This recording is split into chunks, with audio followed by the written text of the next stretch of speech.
OK, très bien. Donc, au cours des dernières semaines, nous avons vu les signes, les différents signes du chrétien tiède. Et chaque semaine, on a vu un point en profondeur. On a vu que les 5 grands points qu'on allait couvrir, c'était le chrétien tiède se contente du niveau qu'il a atteint. Ça veut dire que son monde qui est sauvé, son monde qui atteint un certain niveau, mais après un certain temps, c'est comme si la personne a atteint un plafond. Il y a plus de croissance, on ne voit plus de fruits, there's no more growth. Le deuxième signe, c'est que cette personne a une affinité qui est exagérée pour les choses du monde, les choses de la chair. Donc, on a parlé de Eros, donc ce n'est pas l'amour de Dieu, mais on parlait de Eros, qui est l'amour plus tenté vers la luxure, l'addiction aux choses du monde, l'addiction à tout ce qui remplit notre chair, pas vrai? Donc, on voit qu'un chrétien tiède, on avait vu à l'enseignement 2 qu'il a un grand penchant pour ces choses-là. Le troisième point qu'on avait vu la semaine passée, c'est que le chrétien tiède s'appuie sur sa sagesse, elle devient autosuffisant. C'est-à-dire que Mounsa nous te différentes façons qui t'est qu'à montrer nous-mêmes, est-ce que nous autosuffisants? Est-ce que même si nous dit que nous fait bon Dieu confiance, est-ce que réellement, est-ce que c'est vraiment bon Dieu ou bien appuyer tête nous sous propre intelligence? Non? Le quatrième point qu'on va voir aujourd'hui, c'est préfère le paraître à la profondeur des choses spirituelles. C'est-à-dire que ce chrétien préfère paraître, il plutôt juste faire un bagage, juste le minimum pour montrer que, OK, I'm still there, I'm still a Christian, mais n'est pas vraiment intéressé à la profondeur, à la croissance, à vraiment aller au fond des choses spirituelles. Et puis, le dernier point qu'on va voir la semaine prochaine, Dieu voulant, c'est absence d'engagement. Il n'est pas engagé. Elle n'est pas engagée. OK? Donc, aujourd'hui, préfère le paraître à la profondeur des choses spirituelles. Est-ce que vous êtes prêts? Alléluia. Je sais que le Seigneur va faire de grandes choses et que tous ceux qui ont un cœur ouvert, que vous allez recevoir.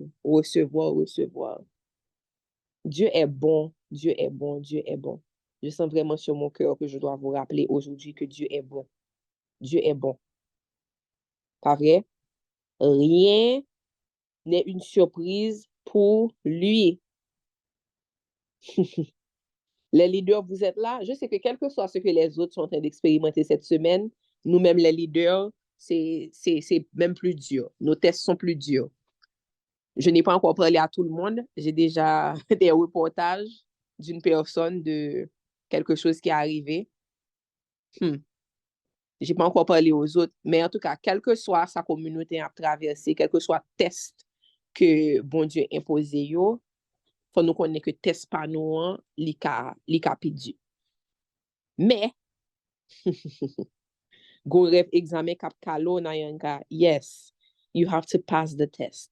Chaque le ou rêve ou son examen ou pas jamais passer examen, c'est que la leçon n'est pas apprise. Et tout autant que tu ne passes pas l'examen, tu vas continuer à faire le rêve. Tu vas continuer à retourner en classe d'examen. Yes, yes, yes, yes.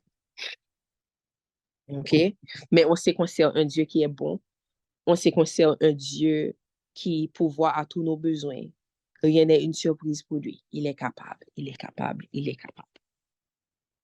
Donc, nous allons voir aujourd'hui,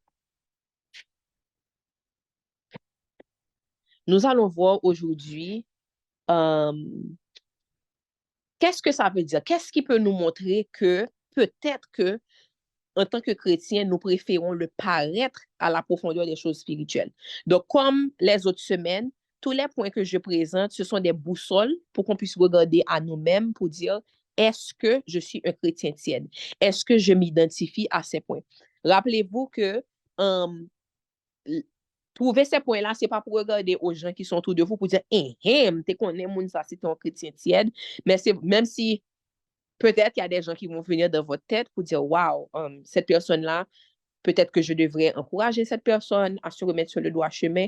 Mais at the end of the day, et c'est vraiment important de se concentrer sur nous-mêmes et de voir par rapport à ces points-là, quelle est la poutre qui est dans notre œil que nous devons retirer pour mieux pouvoir marcher avec Dieu. Amen, amen, amen. OK? Donc, nous allons parler de 5 différents points qui peuvent nous aider à identifier ou bien à reconnaître que nous préférons le paraître plutôt que la profondeur des choses spirituelles.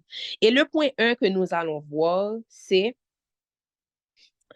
1, est-ce que tout le monde a ses notes? N'oubliez pas, je vous conseille d'écrire et retourner sur vos notes. Guys, vous n'allez pas imaginer le pouvoir qu'il y a sur prendre des notes et retourner sur ces notes.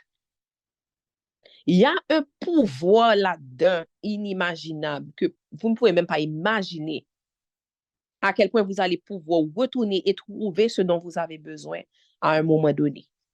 Même si c'est des mois après, même si c'est des années après. Écrivez, prenez des notes lorsque vous recevez un enseignement. Le premier point, c'est que ce chrétien recycle les leçons apprises. Point 1, il recycle les leçons apprises. Alléluia. Yes, Lord. Yes, Lord. Yes, Lord. Alléluia. Ce chrétien recycle les leçons apprises. Matthieu 4, verset 4, Jésus nous dit, il est écrit, l'homme ne vivra pas seulement de pain, mais de toute parole qui sort de la bouche du Seigneur. L'homme ne vivra pas seulement de pain, mais de toute parole qui sort de la bouche du Seigneur. En tant que croyant, en tant que chrétien né de nouveau, prenez note, vous avez toujours besoin d'une parole fraîche de Dieu. En tant que chrétien né de nouveau, vous avez toujours besoin d'une parole fraîche de Dieu. As believers, we always need a fresh word from God. Dans Exode 16, verset 16, vous voyez que Moïse a dit que personne n'en garde pour le lendemain, en parlant de la manne. Lorsque Dieu avait envoyé la manne pour les Israélites dans le désert, la manne qui était tombée du ciel, il avait donné l'ordonnance que personne, que tout le monde prenne exactement de quoi il aurait besoin pour ne pas en garder pour le lendemain, sauf la veille du jour du sabbat, qu'il pouvait en prendre pour 2 jours. Pourquoi, d'après vous? Quoi? Chaque le bon Dieu a instruction, il faut nous poser tête nous, quelle est la leçon que Dieu veut que j'apprenne à travers ça? C'est pas seulement dire, oh, les voies de Dieu sont impénétrables, etc., et puis savoir que instruction est juste drôle. Oui, nous connaissons que de leur instruction est vraiment drôle, mais il faut avoir cette soif-là pour puiser et creuser dans les instructions pour voir quel est le principe divin qui se cache derrière l'instruction. Parce que derrière l'instruction peut changer de saison en saison. Mais le principe qui se cache derrière l'instruction est là éternellement. Amen. L'instruction, la précision de l'instruction peut changer de saison en saison. Mais le principe et la leçon que Dieu veut que vous appreniez à travers l'instruction est là éternellement. Quand la nature de Dieu ne change pas, sa nature ne change pas. Lorsque vous regardez les Écritures, des fois, vous pourrez vous dire, mais quand je dis, Jérémie 29, verset 11 me dit, quand je connais les plans que j'ai formés pour toi, dit l'Éternel, des plans de bonheur et non de malheur, etc. Mais moi-même, je me rappelle quand je venais d'être convertie, et puis je lisais ça, mais je disais, mais comment ça, comme on prend ça comme si c'était Dieu qui nous parlait? Parce que là, clairement, Dieu parle à Jérémie. Pourquoi je vais prendre une parole que Dieu a donnée à Jérémie et puis je vais le prendre pour moi? Mais ce que vous pouvez comprendre, c'est que même si Dieu donne une instruction à quelqu'un d'autre, lorsque vous êtes en train de relire ces faits-là dans la Bible, Dieu vous donne une porte ouverte sur sa nature. L'instruction peut changer, mais la nature de Dieu ne change pas.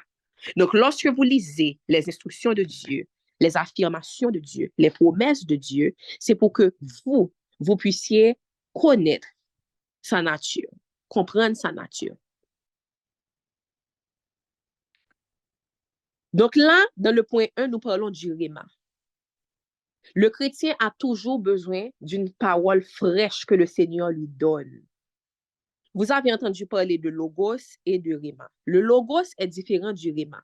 Le logos est la parole écrite. Le logos, ce sont les écritures, pas vrai? Mais le rhéma, it's the spoken word of God for the now. C'est une parole directe que le Seigneur te donne par rapport à une situation à laquelle tu fais face. Mais laissez-moi vous donner un secret. Il ne peut pas avoir de rhéma sans logos. Il ne peut pas avoir de rhéma sans logos. Mais vous ne pouvez pas seulement vivre du logos.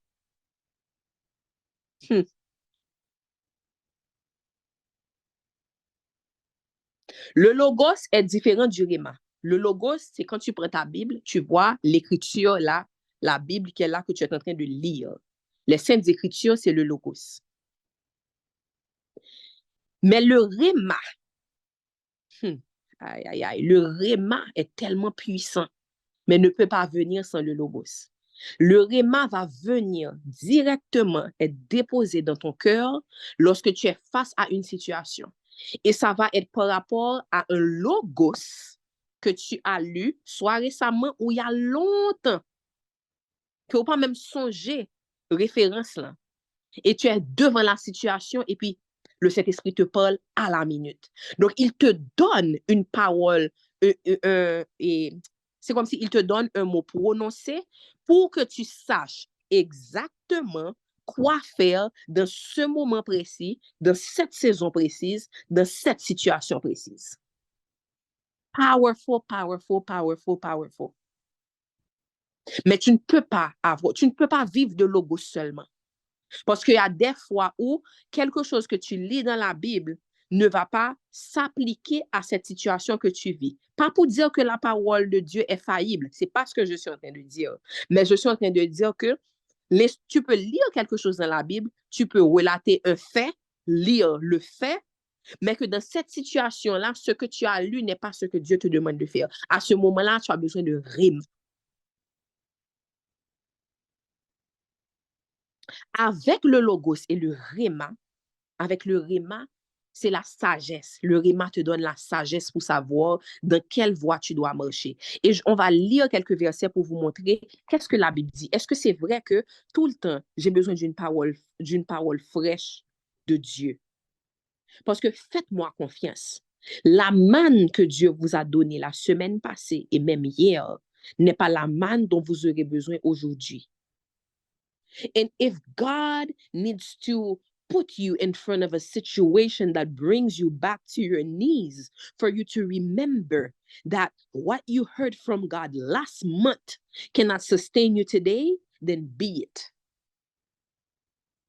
Parce que des fois, comme les Israélites, on pense qu'on peut faire des réserves avec ce que Dieu nous avait donné dans une saison passée et puis dire, oh oui, gloire à Dieu, praise be to his name, il m'avait donné ce mot-là, maintenant j'ai eu les instructions. Et puis après ça, nous commençons à rentrer dans le parler spirituel là encore.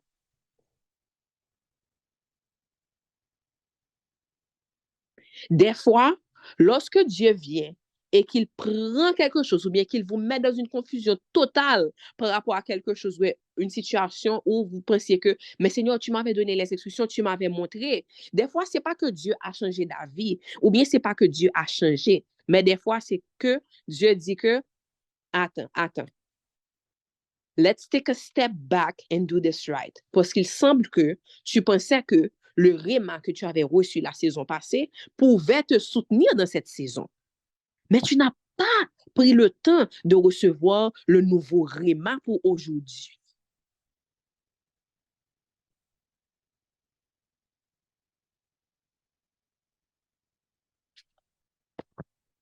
Dieu a changé d'avis. C'est pas que Dieu retourne sur sa promesse, mais c'est peut-être que la manne que tu avais reçue est en train de faire de verre. Parce que tu avais pensé que tu pouvais stocker cette manne-là pour cette saison. Mais il te dit non, non, non, non, non. comme il avait parlé au peuple à travers Moïse. No one is to keep any of it until the morning. You need a fresh word. Vous m'entendez maintenant? Je vois que Sarah Jane m'a dit qu'elle ne m'entendait pas. Ça va? OK. No one is to keep any of it until morning. Donc, est-ce que dans notre situation là maintenant, est-ce qu'aujourd'hui, on parle de manne? Non, on ne parle pas de manne. Pas vrai? Ça veut dire que le logos qu'on est en train de lire n'est pas, peut-être, si on lit ça mot pour dire, OK, on parle de la manne, on peut dire, ah, moi, je ne suis pas dans un désert, je ne suis pas le peuple israélite, je n'ai pas de manne à serrer, à aller prendre chaque jour, donc ça ne s'applique pas à moi. Mais non. Mais qu'est-ce que cette parole te révèle sur la nature de Dieu? Give us today our daily bread. La nature de Dieu ne change pas. Il est en train de dire que chaque jour, vous avez besoin. L'homme ne vivra pas seulement de pain, mais de toute parole qui sort de la bouche de Dieu. Vous avez besoin du rima pour ce jour. Vous avez besoin de savoir qu'est-ce qu'il dit. Qu'est-ce qu'il dit de votre vie? Qu'est-ce qu'il dit de votre situation pour cette saison-ci, là où vous êtes aujourd'hui? Every single day, chaque jour, vous devez entendre de Dieu. Chaque jour, vous devez chercher à entendre sa voix. Proverbe 13, verset 14, nous dit, je vais lire tout dans la version Bible du Semeur. Nous allons lire Proverbe 13, verset 14. L'enseignement du sage est une source de vie. Il fait éviter les pièges de la mort. Proverbe 2, verset 6 nous dit, car l'Éternel donne la sagesse et ce sont ses paroles qui procurent la connaissance et l'intelligence. Proverbe 1, 7, c'est par la crainte de l'Éternel que commence la connaissance. Mépriser la sagesse et l'éducation, c'est être un insensé. Amen. Psaume 119, verset 127 à 130. C'est pourquoi j'aime tes commandements plus que l'or. Oui, plus que l'or fin. Oui, c'est pourquoi je trouve juste toutes tes ordonnances. Et je déteste tout sentier de mensonge. Tes lois sont des merveilles, aussi je les observe. Quand on découvre tes paroles, c'est la lumière. Les gens sans expérience y trouvent le discernement. Est-ce que vous voyez? Est-ce que vous voyez comment les versets parlent de la sagesse, mais que cette sagesse vient en suivant les commandements de Dieu qui sont révélés, qui nous sont communiqués à travers sa parole? N'oubliez pas que vous ne pourrez pas non plus avoir le rhéma sans le logos. Vous devez vous adonner à la connaissance de la parole. Vous devez serrer la parole dans votre cœur. Lorsque vous recyclez les choses passées, c'est un signe que vous préférez le paraître à la profondeur des choses spirituelles. Parce que c'est vrai, lorsque vous êtes un chrétien, vous avez quand même un minimum de connaissance de la parole. Donc, si quelqu'un n'est pas très proche de vous, si quelqu'un regarde juste, par exemple, n'importe quel chrétien là qui a un minimum de marche avec Dieu, si je vous prends à la dernière minute là et je vous dis prêchez un message, oh, je ne peux pas partager de message, est-ce que tu peux préparer un message pour moi? Oui, vous pourrez peut-être rassembler quelques petites choses parce qu'il y a une parole qui est quand même serrée dans votre cœur. Donc, ça veut dire que quelqu'un qui vous écoute peut penser que, waouh, cette personne est vraiment connectée, cette personne est un chrétien qui est zélé, qui marche selon les voies de Dieu et tout. Mais Dieu qui connaît ton cœur, c'est que tu es en train de recycler des leçons que tu as apprises depuis longtemps. Mais que ça fait tellement longtemps que tu n'es pas resté dans sa présence pour recevoir une parole fraîche, un pain frais qui sort de la bouche de Dieu. N'oubliez pas que la parole de Dieu nous dit que ne vous y trompez pas. On ne peut pas se moquer de Dieu. Tu peux paraître comme tu veux. Tu peux paraître comme celui ou celle qui a plus de connaissances. Mais Dieu sait. Dieu sait. Si tu as négligé le lieu secret, Dieu le sait. Si tu es en train de recycler les choses apprises depuis longtemps, qui ne sont même pas les choses qui comptent pour cette saison, Dieu le sait. La Bible nous dit que nous devons toujours être prompt, être prêts à enseigner. Qu'est-ce que ça veut dire? Ça veut dire quoi, être toujours prompt à enseigner? Est-ce que vous pensez que c'est quelque chose qui plaît à Dieu lorsque si maintenant quelqu'un, un chrétien vient à vous pour demander un enseignement sur quelque chose et que vous recyclez les mêmes choses que vous saviez enseigner il y a 4 ans de ça, vous pensez que c'est quelque chose qui va plaire à Dieu?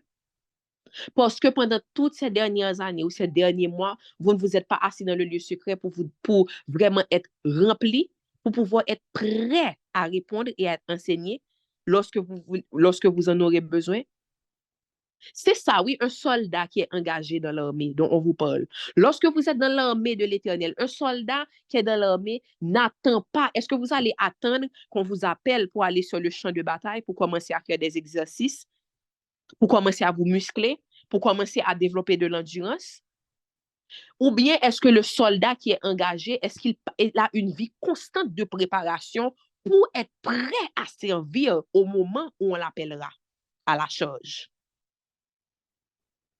Il est constamment prêt, il reste constamment prêt pour qu'il ne soit pas pris par surprise le jour où il aura une tâche. C'est la même chose pour l'armée de l'Éternel. Un soldat doit toujours être prêt, toujours rester en entraînement pour que l'œil dit soit au service. Votre leader vous dit, j'ai besoin d'un remplaçant. Waouh, j'ai une urgence, je ne peux pas. Vous devez être prêt à être utilisé. C'est pas qu'on y en a dit que, waouh, mes amis, date pas préparer un message. Peu importe l'office dans lequel vous êtes en train d'opérer. Peu importe que vous soyez leader, pas leader, peu importe si vous soyez, vous ayez l'habitude de prêcher ou pas, préparez-vous toujours comme si vous étiez, quel que soit qui vous êtes. Je ne parle pas seulement aux leaders là maintenant. Job 33, verset 14 à...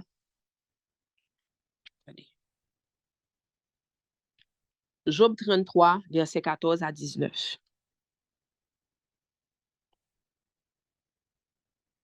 Job 33, verset 14 à 19.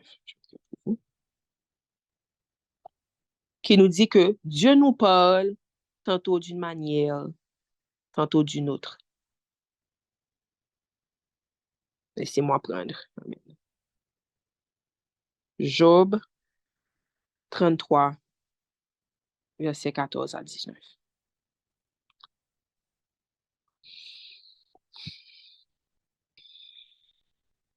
Et pourtant, Dieu nous parle tantôt d'une manière et puis tantôt d'une autre.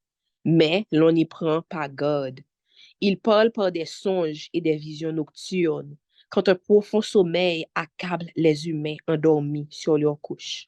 Alors il se révèle à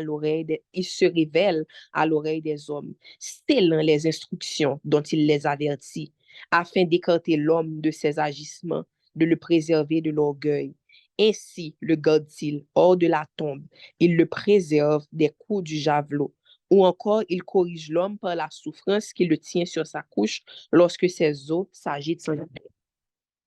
Mais, tantôt d'une manière, tantôt d'une autre, il parle par des songes, par des visions nocturnes, quand un profond sommeil accable les humains endormis. J'aime tellement ce verset. Parce que comme je vous dis, moi, les rêves, c'est le des plus grands.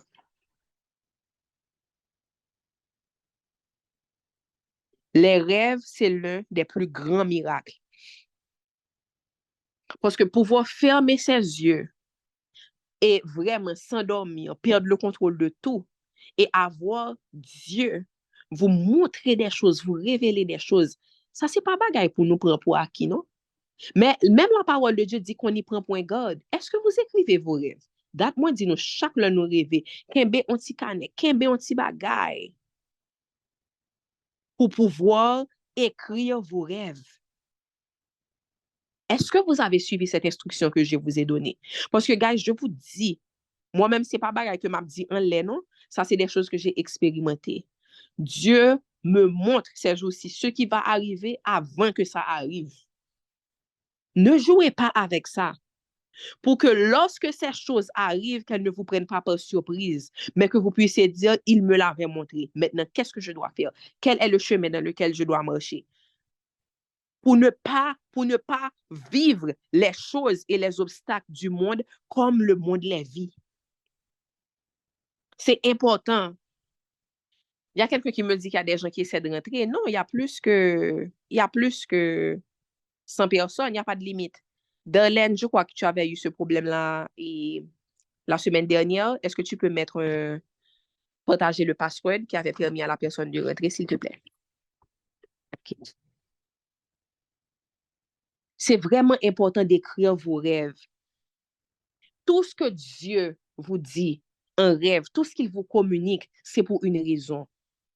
Vous ne pouvez pas vivre votre vie. Vous ne pouvez pas dire, vous n'allez jamais dire, oh, j'ai mangé la semaine dernière, donc je n'ai pas à manger maintenant. Nous ne pouvons jamais dire ça. Alors que parole bon Dieu dit que man shall not live by bread alone, but by every word that comes out from the mouth of the Lord. Vous avez besoin du rhéma. Vous avez besoin de la parole exprimée de Dieu pour pouvoir vous soutenir chaque jour. Le deuxième point, c'est que le chrétien tiède et qui préfère le paraître des choses spirituelles à la profondeur des choses spirituelles veut être béni, mais refuse de payer le prix.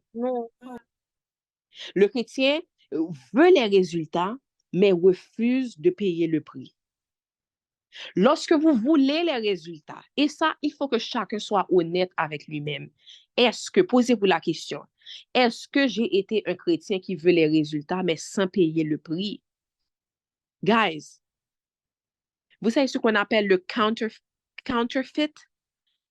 Les faux sacs de marque, les faux billets de $100, etc. Counterfeit. It looks exactly the same. Ça a l'air exactement comme l'autre. Mais pour ceux qui s'y connaissent, pour ceux qui ont l'œil entraîné par les choses de qualité, ils vont tout de suite voir que c'est pas un vrai. Et le prix que vous allez payer pour le faux est loin du prix que vous allez payer pour le vrai. Mais vous allez voir la différence dans la qualité. Après combien de temps que vous avez besoin de changer, c'est là que vous allez voir la différence entre le vrai et le faux, pas vrai? Eh bien, laissez-moi vous dire, dans la vie spirituelle, il y a aussi des counterfeits. Dans la vie spirituelle, il y a aussi des vrais et des faux.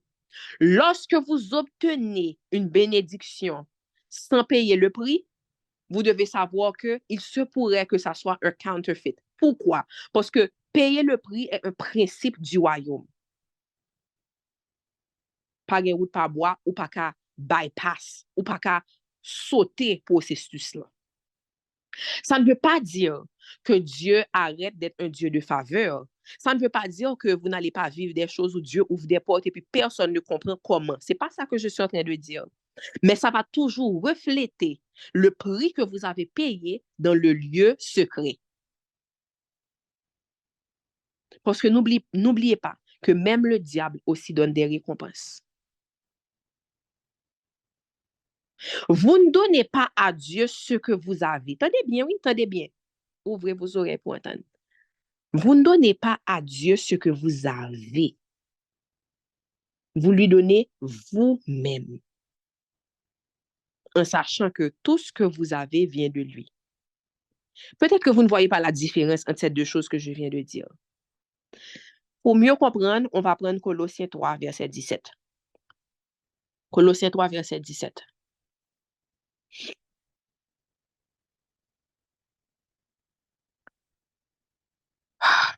Merci Seigneur. Colossiens 3, verset 17.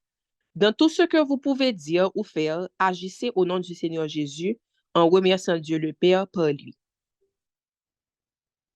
Tout ce que nous faisons, tout ce que nous sommes, tout ce qui sort de nous doit découler de notre lieu secret et notre intimité avec Dieu. Mais on fait souvent les choses à l'envers. Nous fait affaire pas nous, and then we praise God. Oh, I praise God for this. Je bénis Dieu parce qu'il m'a donné ci, je bénis Dieu parce qu'il m'a donné ça, je bénis Dieu parce qu'il m'a libéré. Mais ça, en fait, c'est à l'envers. Ça peut avoir l'apparence. Ça peut avoir l'apparence d'une bonne chose. Pas vrai?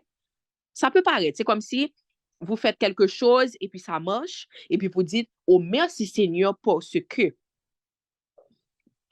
Mais le danger avec ça, c'est que vous pouvez commencer à vous appuyer sur vos propres forces, comme on a vu la semaine passée. Et puis dire comme le roi dans le livre de Daniel, regardez ce que mes mains ont construit. Regardez-moi ce royaume par ma sagesse et la force de mes mains. Donc, c'est pour ça que des fois, vous allez voir que des fois, vous dites, waouh, Dieu, tu m'as donné ça. Et puis après, tu as permis que la chose soit détruite ou tu as permis que, je ne sais pas. C'est comme si nous dit, mais bon Dieu, si c'est vous-même qui bombarde ça, ou bien si c'est vous-même qui ouvre porte ça pour moi, pourquoi je rencontre des obstacles, ou bien pourquoi j'expérimente certains retards, ou bien pour que ça bagaille la ralenti. Avant, c'était quelque chose qui allait vraiment vite, mais maintenant, le processus est ralenti. Qu'est-ce qui se passe? Des fois, vous allez voir que c'est parce que Dieu vous aime. Et parce que Dieu vous aime tellement qu'il voit que oui, vous aviez commencé avec lui, oui, mais au cours du chemin, votre cœur s'est enflé et vous l'avez oublié. On va voir, on va lire encore Deutéronome 8, les versets 10 jusqu'à 20. Je crois qu'on avait lu ça pendant l'enseignement numéro 1. Allons relire encore pour voir pourquoi Dieu, des fois, il nous aime tellement qu'il veut que même lorsqu'on obtienne la promesse, qu'on ne l'oublie pas, qu'on se rappelle que c'est lui la source de toutes choses, qu'on n'est rien sans lui, qu'on n'est rien sans lui. Je vais lire en anglais d'abord de la version NIV. Si quelqu'un peut prendre pour moi dans la version Bible du Semeur pour lire après moi.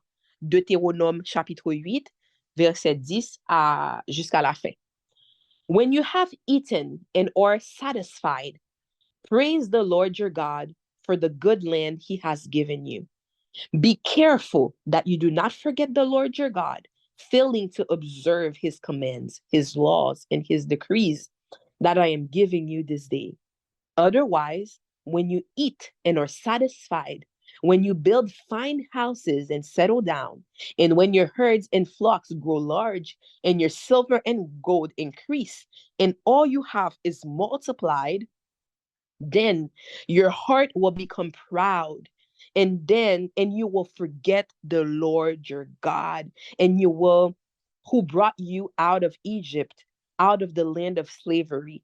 He led you through the vast and dreadful wilderness, that thirsty and waterless land with its venomous snakes and scorpions. He brought you water out of hard rocks. He gave you manna to eat in the wilderness, something your ancestors had never known, to humble and test you so that in the end it might go well with you. Soulignez ça. Il a testé pour qu'à la fin, tout aille bien avec toi. Oh, frères et sœurs, pas négliger ce châtiment, bon Dieu. Il ne le fait pas parce qu'il ne vous aime pas et il ne le fait pas parce qu'il vous a oublié.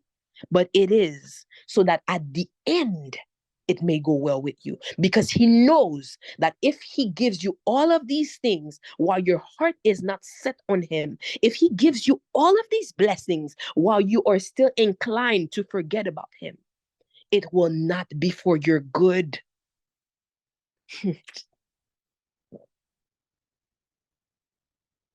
Hallelujah. You may say to yourself, my power and the strength of my hands have produced this wealth for me. But remember the Lord your God, for it is he who gives you the ability to produce wealth and so confirms his covenant, which he swore to your ancestors as it is today. If you ever forget the Lord your God and follow other gods and worship and bow down to them, rappelez-vous que other gods, ça peut être tout ce qui prend la place de Dieu dans votre cœur. C'est pas obligé d'être une statue, une vache en or, comme les Israélites avaient fait. You will surely be destroyed. Like the nations the Lord destroyed before you, so you will be destroyed for not obeying the Lord your God. Amen. La personne qui a la version Bible du Semeur peut lire, s'il vous plaît, pour nous en français. Je peux y aller? Vas-y, Kyle. Ainsi, tu jureras de ses biens, tu mangeras à satiété, et tu béniras l'Éternel ton Dieu pour le bon pays qu'il t'aura donné. Garde-toi d'oublier l'Éternel ton Dieu et de négliger d'obéir à ses commandements, à ses ordonnances et à ses lois que je te donne aujourd'hui. Si tu manges à satiété, si tu te construis de belles maisons et que tu y habites, si ton gros et ton petit bétail se multiplient, si ton argent et ton or s'accumulent, si tous tes biens s'accroissent, prends garde de ne pas céder à l'orgueil et d'oublier l'Éternel ton Dieu, qui t'a fait sortir d'Égypte, du pays où tu étais esclave, qui t'a conduit à travers ce vaste et terrible désert, peuplé de serpents venimeux et de scorpions, dans des lieux arides et sans eau, où il a fait jaillir pour toi de l'eau du rocher le plus dur. Dans ce désert, il t'a encore nourri en te donnant une manne que tes ancêtres ne connaissaient pas. Il a fait cela afin de te faire connaître la pauvreté et de te mettre à l'épreuve, pour ensuite te faire du bien. Prends donc garde de ne pas te dire, c'est par mes propres forces et ma puissance que j'ai acquis toutes ces richesses. Souviens-toi au contraire que c'est l'Éternel ton Dieu qui te donne la force de parvenir à la prospérité et qu'il le fait aujourd'hui pour tenir envers toi les engagements qu'il a pris par serment en concluant l'alliance avec tes ancêtres. Mais si vous venez à oublier l'Éternel votre Dieu et à rendre un culte à d'autres dieux et à les servir, à vous prosterner devant eux, je vous avertis aujourd'hui que vous périrez totalement. Vous périrez comme les autres peuples que l'Éternel, votre Dieu, va faire périr devant vous, parce que vous ne lui aurez pas obéi. Parole du Seigneur. Amen, amen, amen. Est-ce qu'on est là? Est-ce que vous êtes là jusqu'à présent? Dieu fait un grand travail en nous à travers sa parole. Amen. On lui rend grâce. Des fois, la parole est dure, des fois, les leçons sont dures, mais ça doit être plus important pour nous d'être transformés et d'être comme un soldat qui a bien travaillé, qui n'a point à rougir, que d'avoir tout facilement et de ne pas être transformé. Nous ne voulons pas être des chrétiens tièdes. On ne veut pas seulement paraître spirituel, mais on veut aller dans la profondeur des choses de Dieu, des choses du royaume. Philippiens 3, verset 8 nous dit, oui, je considère toute chose comme une perte à cause du bien suprême, de ce bien suprême, la connaissance de Jésus-Christ, mon Seigneur. À cause de lui, j'ai accepté de perdre tout cela. Oui, je le considère comme bon à être mis au rebut afin de gagner Christ. Amen, amen, amen. Nous allons lire aussi Matthieu 10, versets 38 et 39. Et celui qui ne se change pas de sa croix et ne me suit pas n'est pas digne de moi. Celui qui cherche à sauver sa vie la perdra. Et celui qui aura perdu sa vie à cause de moi la trouvera. Est-ce que ça ne vaut pas mieux, frères et sœurs, de tout remettre nous-mêmes au lieu que bon Dieu oblige racheter la nan men nous? Est-ce que li pa pi bon? Est-ce que li pa rend processus là moins douloureux pour nous? Si on remet tout, si on n'accepte pas que notre cœur s'attache à d'autres choses que Dieu. Ha. Jean 12, versets 25 et 26. Celui qui s'attache à sa propre vie la perdra, mais celui qui fait peu de cas de sa vie en ce monde la gardera pour la vie. La gardera pour la vie éternelle. Si quelqu'un veut être à mon service, qu'il me suive. Là où je serai, mon serviteur y sera aussi. Si quelqu'un est à mon service, le Père lui fera honneur. Amen, amen, amen. Il faut perdre, écrivez ça dans vos notes, il faut perdre pour gagner dans le royaume de Dieu. Il faut perdre pour gagner dans le royaume de Dieu. Le troisième point qui montre qu'un chrétien préfère le paraître à la profondeur des choses spirituelles, c'est qu'il est trop hâtif. Il se hâte trop. Il se hâte de partager sans avoir pris le temps de digérer. Ça veut dire que ce chrétien-là, dès que Dieu commence à lui révéler quelque chose, c'est comme un feu en lui qui dit, oh, partage. Il y a toujours quelqu'un ou des personnes à qui ils doivent partager ce que Dieu les a révélés. Mais si vous vous retrouvez dans cette catégorie-là, bien si ça vous arrive souvent, il faut se demander pourquoi. Pourquoi c'est difficile pour moi de m'asseoir sur ce que Dieu est en train de me révéler et de prendre le temps de bien digérer avant de partager. C'est peut-être un signe que on a ce désir de paraître. On a ce désir de paraître spirituel. On a ce désir que les autres nous regardent et puis disent, waouh, Dieu lui a révélé ça. Ça veut dire que, waouh, c'est quelqu'un qui doit passer beaucoup de temps dans le lieu secret. On a ce désir d'être applaudi des hommes. Et ça, c'est un danger. Le mot en anglais to ponder veut dire méditer. On va voir quelques versets dans le Logos de Dieu qui nous parlent de justement cet acte-là de méditer et pourquoi c'est important de méditer et ruminer la parole de Dieu. Alléluia. Nous allons voir.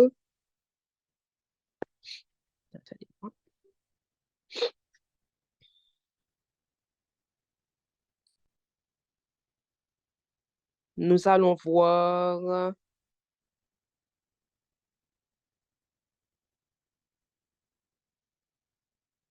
1 Timothée 6, 1 Timothée 1, verset 6 à 8 qui dit, certains se sont écartés de ces principes et se sont égarés dans des arguments sans aucune valeur. Ils se posent en enseignant de la loi, mais au fond, ils ne comprennent ni ce qu'ils disent, ni les sujets sur lesquels ils se montrent si sûrs d'eux-mêmes. Nous savons que la loi est bonne, mais seulement à condition d'être utilisée en accord avec son but. Amen. Nous allons voir Luc 2, verset 19.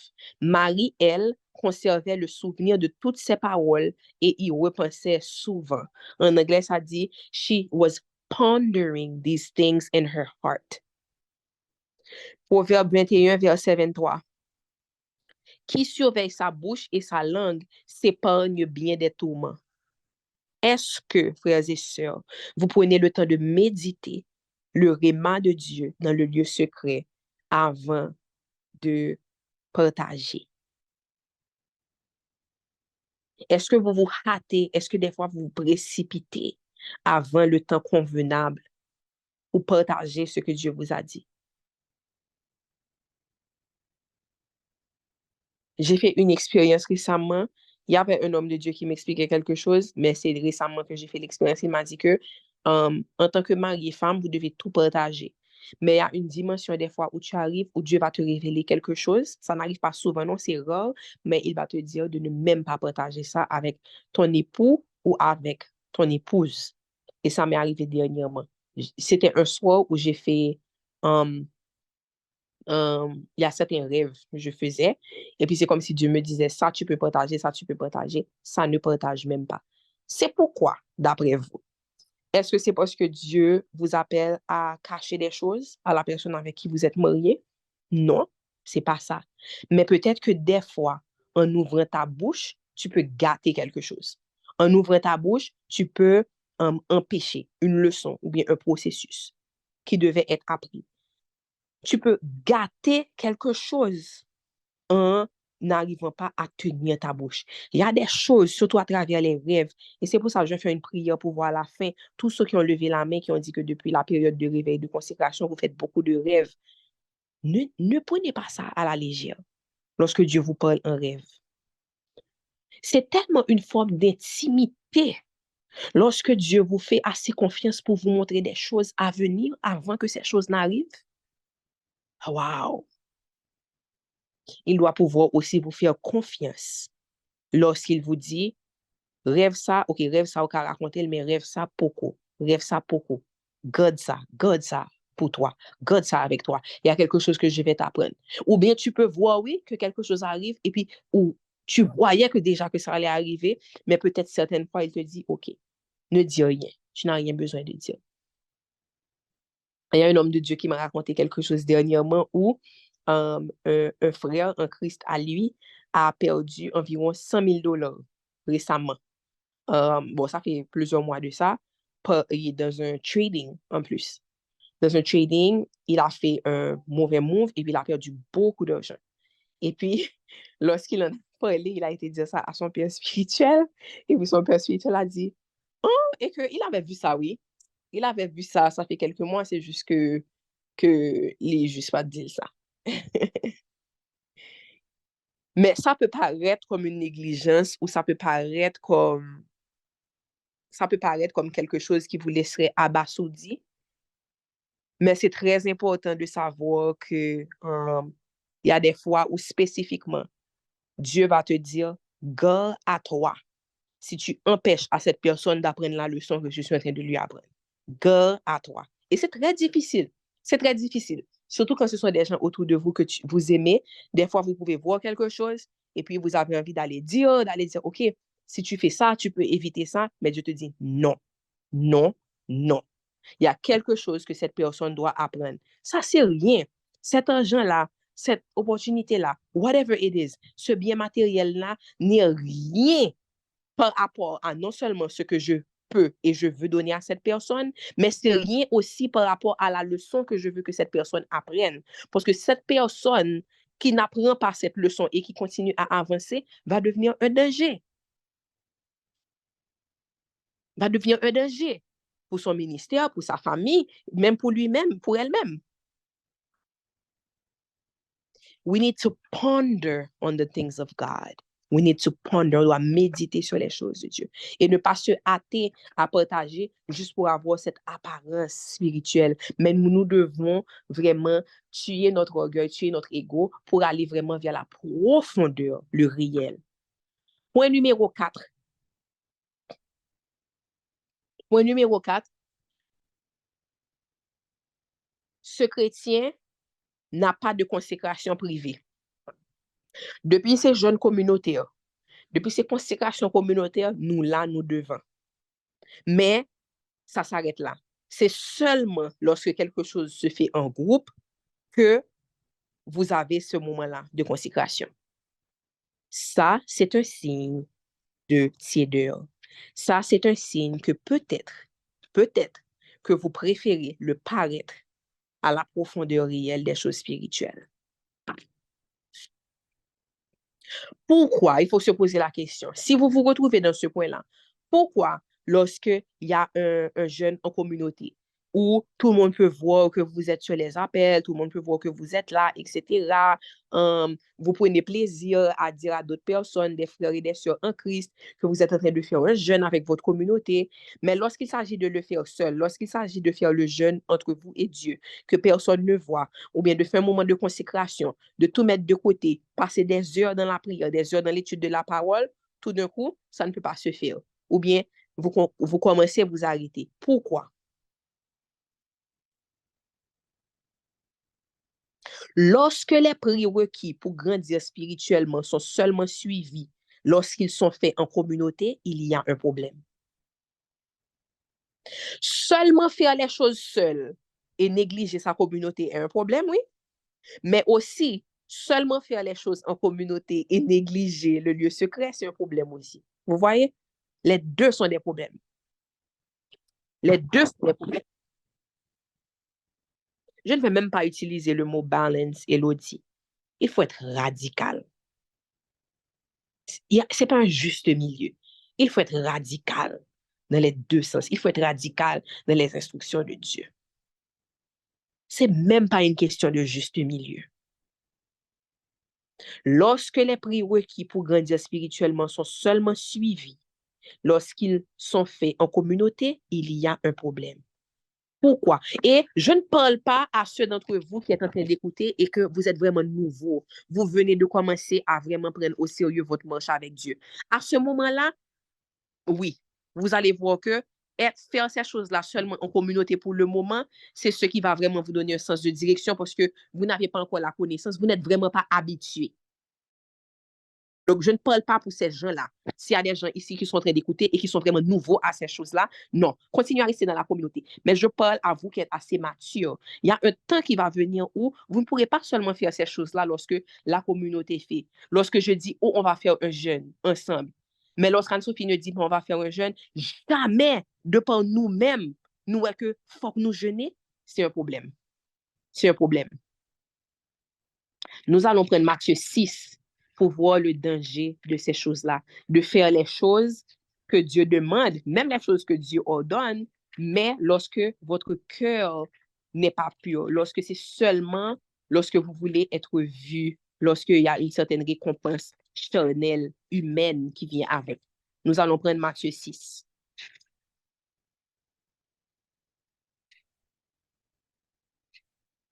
Est-ce que quelqu'un peut lire pour moi dans la Bible du semeur, Matthieu 6, verset, on va commencer avec le verset 1.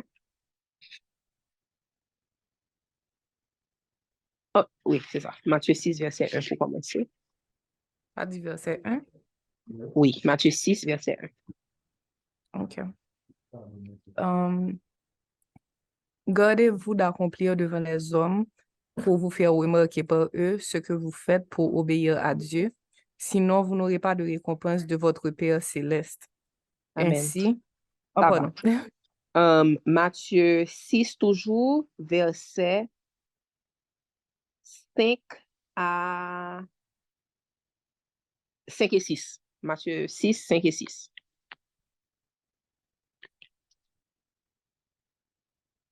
Que je continue? Oui, tu peux continuer. Tu peux tout lire pour moi, de Matthieu 6. Attends. OK. Quand vous priez, n'imitez pas ces hypocrites qui aiment à faire leurs prières debout dans les synagogues et à l'angle des rues. Ils tiennent à être remarqués par tout le monde. Vraiment, je vous l'assure, leur récompense, ils l'ont d'ores et déjà reçue. Mais toi, quand tu veux prier, va dans ta pièce la plus retirée, verrouille ta porte et adresse ta prière à ton Père qui est là dans le lieu secret. Et ton Père qui voit dans le lieu secret te le rendra. Parole du Amen. Seigneur. Lis à partir pour moi le verset 16. 16 et jusqu'à 18. OK. Lorsque vous jeûnez, n'ayez pas comme les hypocrites une mine triste.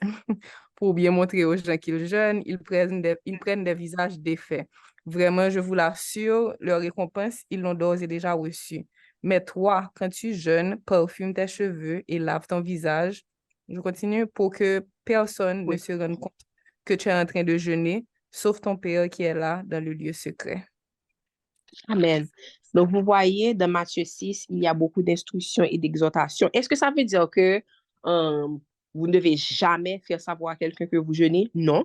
Des fois, c'est important, soit si vous jeûnez en communauté, des fois, c'est important aussi de faire savoir à certaines personnes pour ne pas faire manger pour nous, ou bien, etc. Des fois, c'est important. Est-ce que ça veut dire que quand on prie, si je prie là maintenant pour vous et qu'il y a 97 personnes sur le Zoom, on va dire, ah non, Anne-Sophie est un faux enseignant parce que la Bible dit de ne pas prier devant les gens et elle prie devant les gens. Non, c'est pas ça que Dieu dit. Oui, il y a un temps pour prier devant l'assemblée, il y a un temps pour prier devant tout le monde, mais il vous dit que ces choses-là, c'est la disposition de votre cœur. Lorsque vous le faites pour être vu, pour avoir une récompense comme l'applaudissement des hommes, mais que votre lieu secret est sec, que ces choses-là, vous n'êtes même pas capable, lorsque Dieu vous appelle dans votre lieu secret pour faire ces choses, non pas qu'à faire, donc là, à ce moment-là, ça devient un péché. Ça devient un péché et votre récompense va seulement s'arrêter à l'applaudissement que vous allez avoir des hommes. Et c'est vraiment dommage parce que Dieu veut vous donner tellement plus. Ce que Dieu veut vous donner, aucun applaudissement, aucune approbation des hommes ne pourra vous le donner. Et c'est pour ça que vous devez payer le prix dans le lieu secret. Vous devez payer le prix dans le lieu secret. Cassandra Dessy a demandé, si tu ne comprends pas le sens de ton rêve, est-ce que tu peux expliquer à quelqu'un qui peut te l'expliquer? Oui, bien sûr, mais faut pas courir tout à le raconter pour dire, oh, explique-moi. Des fois, oui, tu peux sentir qu'il y a un sens pressant dans le rêve et tu dois faire attention à qui tu demandes aussi. Est-ce que c'est quelqu'un qui a une autorité spirituelle sur ta vie? C'est pas un ami, une amie, juste comme ça. C'est très important. Tu dois avoir le discernement pour ça. Mais aussi, le faire tout le temps va t'empêcher de grandir spirituellement. Si tout le temps, chaque fois que tu as un rêve que tu ne comprends pas, ton premier réflexe est de demander à quelqu'un de t'expliquer, c'est comme si tu vas compromettre ta croissance parce qu'il y a un exercice que tu dois faire aussi des fois pour arriver à comprendre. Ou bien attendre des fois l'événement va arriver et puis ça va te faire dire, ah, c'est pour ça que j'avais eu le rêve. Exactement. Merci, Sir Wood. Lorsque chaque fois que vous avez un rêve, vous allez vers la personne, vous vous ne vous différenciez pas de quelqu'un qui va chez un liseur de cartes ou bien une liseuse de cartes. Vous n'êtes pas divinaire. Ça veut dire que il faut aussi un accord pour que le Saint-Esprit puisse donner même à cette personne-là la signification de ton rêve.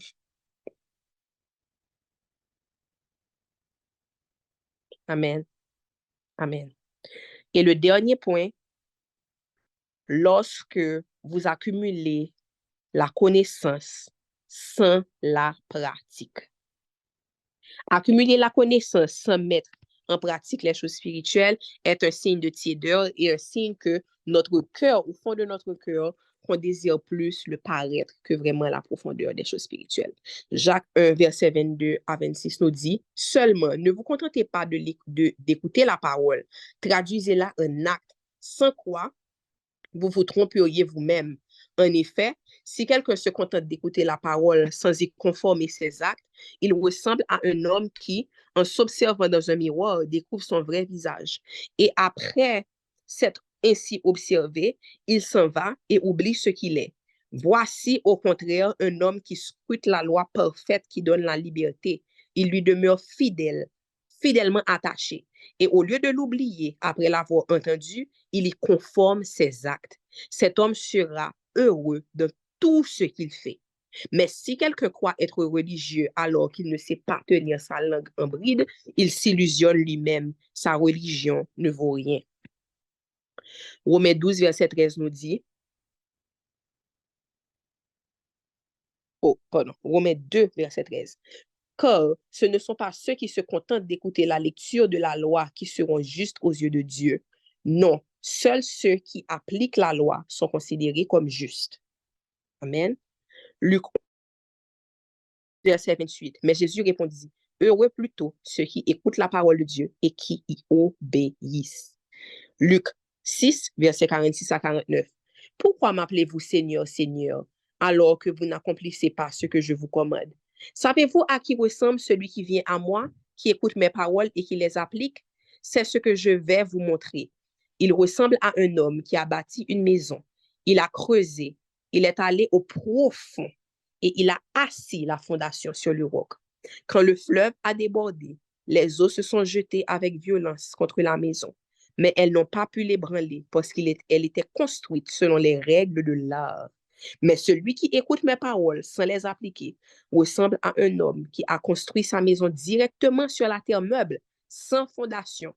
Dès que les eaux du fleuve se sont jetées contre elle, la maison s'est effondrée et il n'en est resté qu'un grand tas de ruines.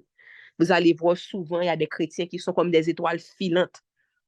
C'est comme beaucoup de zèle et ce sont des gens vraiment que beaucoup de gens sont en admiration devant eux. Ils sont convertis, ils ont du zèle, et choses. Et puis, vous voyez qu'à la même vitesse à laquelle ils sont montés, à la même vitesse, ils retombent parce que la fondation n'était pas solide.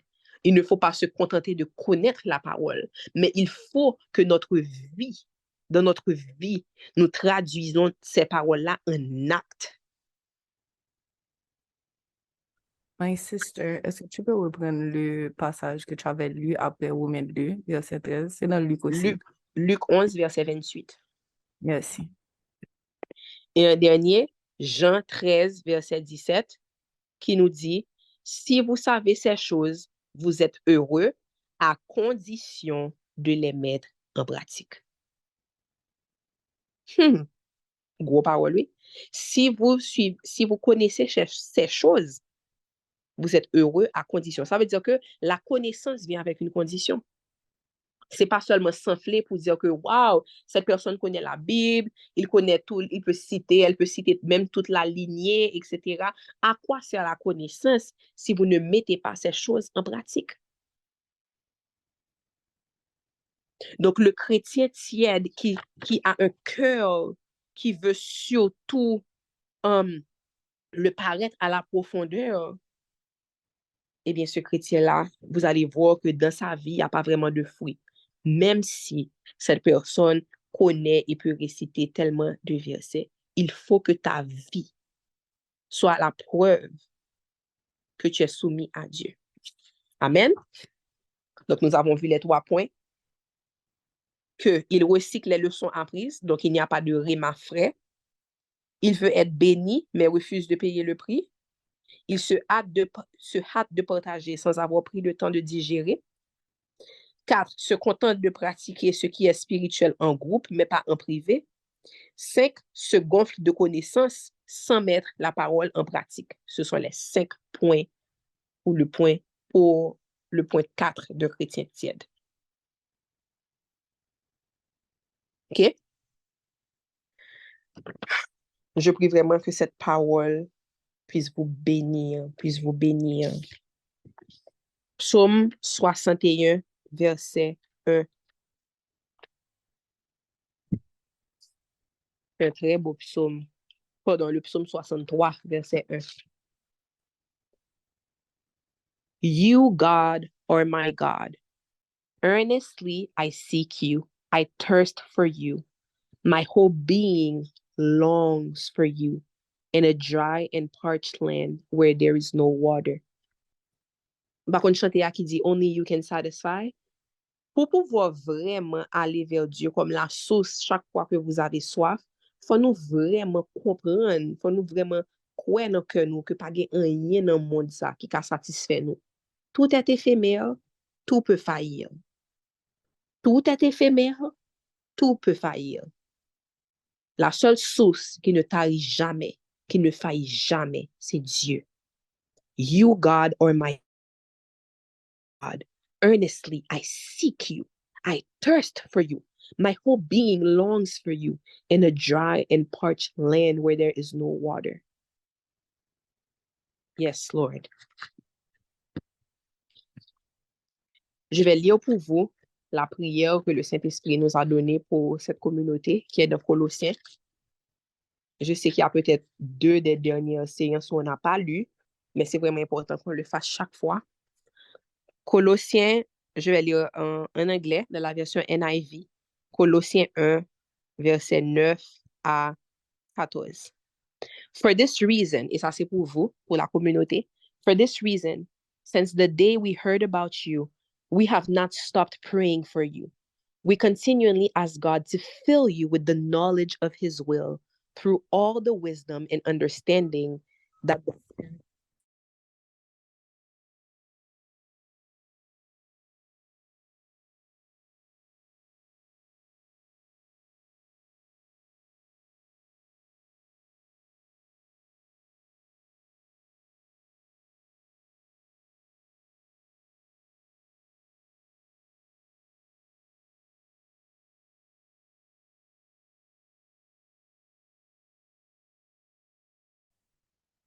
Excusez-moi.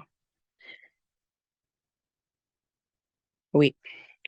So that you may live a life worthy of the Lord and please him in every way, bearing fruit in every good work, growing in the knowledge of God, being strengthened with all power according to his glorious might, so that you may have great endurance and patience, and giving joyful thanks to the Father, who has qualified you to share in the inheritance of his holy people in the kingdom of light. For he has rescued us from the dominion of darkness and brought us into the kingdom of the Son he loves, in whom we have redemption, the forgiveness of sins. Pour ceux qui comprennent mieux en français, je sais qu'on a partagé les versets, si vous pouvez prendre et aller lire. Ça, c'est vraiment ce que le Saint-Esprit a mis sur mon cœur, de toujours, toujours déclarer sur vous, de toujours déclarer sur la communauté, que vous puissiez grandir en toute connaissance, que vous soyez fortifiés de votre homme intérieur, que vous puissiez avoir une vie qui est digne de l'évangile. Alléluia. Donc, vous pouvez lire en français, en créole, espagnol, dans la langue que vous préférez, juste pour bien comprendre. OK? Soyez bénis. Je vais prier pour vous, pour protéger vos rêves. Alléluia. Merci, Seigneur. Merci, Papa. Merci, Roi des Rois. Merci, Seigneur, pour cet enseignement que tu nous as permis d'avoir, Seigneur. Merci, Papa, pour ton amour. Merci, Papa, parce que tu nous aides à grandir de plus en plus. Tu nous transformes de plus en plus en l'image du Fils que tu aimes. Merci, Seigneur, parce que nous sommes co-héritiers avec lui. Papa, alors que nous continuons notre parcours après ce moment de consécration, Seigneur, que nous ne laissons pas les bonnes habitudes dans la semaine qui vient de s'écouler, mais que nous continuons avec toi, Seigneur, parce qu'on sait que tu veux nous amener de gloire en gloire et de victoire en victoire. Seigneur, tu veux nous amener à la profondeur des choses spirituelles, pas juste au paraître des choses du royaume. Oui, Seigneur, nous voulons grandir. Nous ne voulons pas être des chrétiens tièdes, Seigneur. Papa, je prie pour tous ceux à qui tu parles à travers les songes, à travers les rêves et les visions, depuis ce moment de consécration. Oui, Seigneur, je sais qu'ils ont reçu cette grâce. Je sais que cette grâce leur a été transférée pendant le moment de consécration. Cette grâce que tu m'as donnée, cette grâce que tu m'as faite, Seigneur, tu l'as transférée en eux, Papa. Et je sais que tu es fidèle. Je savais que tu allais le faire, Seigneur. Mais je te prie, Seigneur, que tu leur donnes la sagesse et le discernement, qu'ils protègent leurs pensées et qu'ils protègent leur cœur. Alléluia. Alléluia. Qu'ils protègent cette plateforme que tu leur as donnée, Seigneur, pour communiquer avec eux. Qu'ils ne remplissent pas leurs pensées de n'importe quoi. Qu'ils ne remplissent pas leur cœur et leur sens de choses qui peuvent faire obstacle à leurs rêves. May they be sober-minded, God. May they be alert, God. May they be very careful with the things that they allow themselves to see and to hear before they go to bed, and even during the day. Qu'ils sachent, Seigneur, que le sommeil, les rêves, c'est quelque chose de sacré que tu donnes et que nous devons en prendre soin, que nous devons le traiter comme ce qu'il est, quelque chose de sacré, Seigneur. Donc, qu'ils aient le discernement et la sagesse de protéger, de mettre une barricade, Seigneur, contre tout ce qui pourrait venir embrouiller cette plateforme que tu utilises pour leur communiquer ta volonté, Seigneur. Protège-les, Seigneur, qu'ils continuent de grandir en sagesse et avec le discernement que seul ton esprit peut donner. C'est dans le nom précieux de Jésus que nous prions. Amen, amen, amen. N'oubliez pas de semer. L'heure est à la semence. Si vous ne faites pas partie du groupe WhatsApp, rejoignez, c'est là qu'on partage tous les liens. Demain, c'est des témoignages. On vous attend un grand nombre, OK? Et c'est ça, semez pour le réveil. N'attendez pas. Soyez bénis.